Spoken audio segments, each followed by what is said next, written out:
ചെടിച്ചട്ടി ഓർഡറിന് കൈക്കൂലി വാങ്ങിയ കേസിൽ കേരള സംസ്ഥാന കളിമൺ പാത്ര നിർമ്മാണ വിപണനക്ഷേമ കോർപ്പറേഷൻ ചെയർമാൻ അറസ്റ്റിൽ.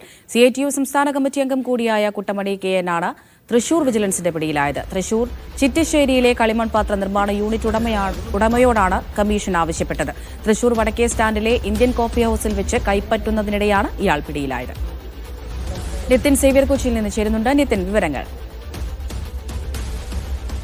ഈ ചെടിച്ചട്ടികൾക്ക് കമ്മീഷൻ വാങ്ങിയ കേസിലാണ് ഇപ്പോൾ സംസ്ഥാന കളിമൺ പാത്ര നിർമ്മാണ വിപണന വികസന കോർപ്പറേഷൻ ചെയർമാന് വിജിലൻസ് പിടികൂടിയിരിക്കുന്നത്. തൃശൂർ വില്ലടം സ്വദേശി കുട്ടമണി KN എന്നയാളെയാണ് ഇപ്പോൾ വിജിലൻസ് ഡിവൈഎസ്പിയുടെ നേതൃത്വത്തിലുള്ള സംഘം അറസ്റ്റ് ചെയ്തിരിക്കുന്നത്. വളാഞ്ചേരി കൃഷിഭവന് കീഴിൽ വിതരണം ചെയ്യാനായി ഓർഡർ ചെയ്ത 5372 ചെടിച്ചട്ടികളിൽ ഒരു ചെടിച്ചട്ടിക്ക് 3 രൂപ വീതം നിർമ്മാണ യൂണിറ്റ് ഉടമയോട് കമ്മീഷൻ ഇയാൾ ആവശ്യപ്പെടുകയായിരുന്നു. തൃശൂർ ചിറ്റിലശ്ശേരിയിലെ കളിമൺ പാത്ര നിർമ്മാണ യൂണിറ്റ് ഉടമയോടാണ് ഇയാൾ കമ്മീഷൻ ആവശ്യപ്പെട്ടത്. തുടക്കത്തിൽ 25,000 രൂപയും പിന്നീട് 20,000 രൂപയും ഇയാൾ വിലപേശി 20,000 രൂപ കൈക്കൂലി തരണമെന്നായിരുന്നു ആവശ്യപ്പെട്ടത്. ഇതിന്റെ ആദ്യ ഗഡുവായി 10,000 രൂപ കൈപ്പറ്റാൻ വേണ്ടി തൃശൂർ വടക്കേ സ്റ്റാൻഡിലെ ഇന്ത്യൻ കോഫി ഹൌസിൽ എത്തിയ സമയത്താണ് ഇയാളെ വിജിലൻസിന്റെ ഡിവൈഎസ്പിയുടെ നേതൃത്വത്തിലുള്ള സംഘം പിടികൂടുന്നത്. വൈദ്യപരിശോധനയ്ക്ക് ശേഷം ഇയാളെ കോടതിയിൽ അല്പസമയത്തിനകം ഹാജരാക്കും.